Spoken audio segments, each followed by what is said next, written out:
Viral lurah di Bekasi minta AC ke bos kasur untuk gedung baru, kini terancam disanksi. Badan Kepegawaian dan Pengembangan Sumber Daya Manusia Kota Bekasi tengah menyelidiki Lurah Jatiraden, Agus Budianto, yang mengajukan proposal sumbangan pengadaan air kondisioner kepada seorang pengusaha kasur. Permintaan Lurah Agus itu menjadi sorotan publik setelah unggahan dari pengusaha bernama Ekha Lukcats Moslemorposis viral di media sosial. Dalam unggahannya, Ekha mempertanyakan tindakan kantor Kelurahan Jatiraden yang sering meminta sumbangan kepada perusahaannya. Lucu banget sih ini pemerintah, ini nggak salah kelurahan minta sumbangan AC ke kita, enggak sekali dua kali kelurahan kecamatan minta sumbangan ke kita, tulis Ekha. Ia juga menyoroti seharusnya instansi pemerintahan memiliki anggaran sendiri untuk keperluan kantor dan tidak meminta bantuan dari warga. Cuma dipikir-pikir kok enek aja, ini sekelas pemerintahan kenapa jadi minta sama rakyatnya, tentu mereka udah ada anggarannya loh ya dari negara, mesti lapor kemana sih ini, gue yakin ini permainan mereka buat korup, tambahnya. Dalam unggahan tersebut, Ekha juga menyertakan foto proposal sumbangan yang dikirim oleh Kelurahan Jatiraden.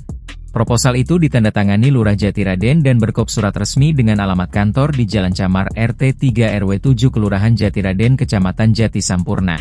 Proposal itu menyebut kantor Kelurahan Jatiraden telah menempati gedung baru yang luas namun masih kekurangan sarana dan prasarana termasuk AC. Oleh karena itu, Kelurahan mengajukan permohonan bantuan kepada perusahaan milik Ekha.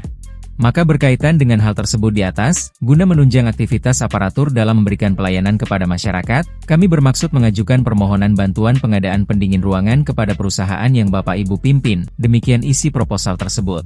Menanggapi polemik ini, Sekretaris BKPSDM Kota Bekasi, Henry Mayors, memastikan pihaknya akan segera memanggil Agus Budianto untuk dimintai klarifikasi.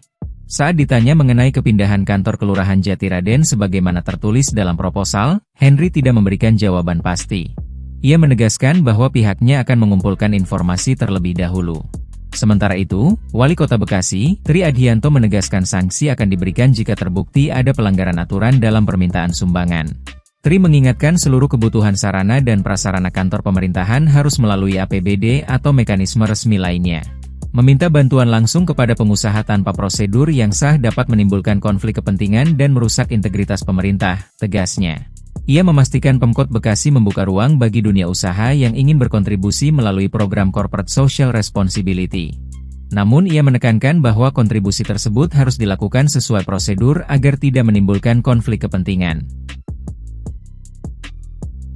Download Tribun X sekarang, menghadirkan lokal menjadi Indonesia.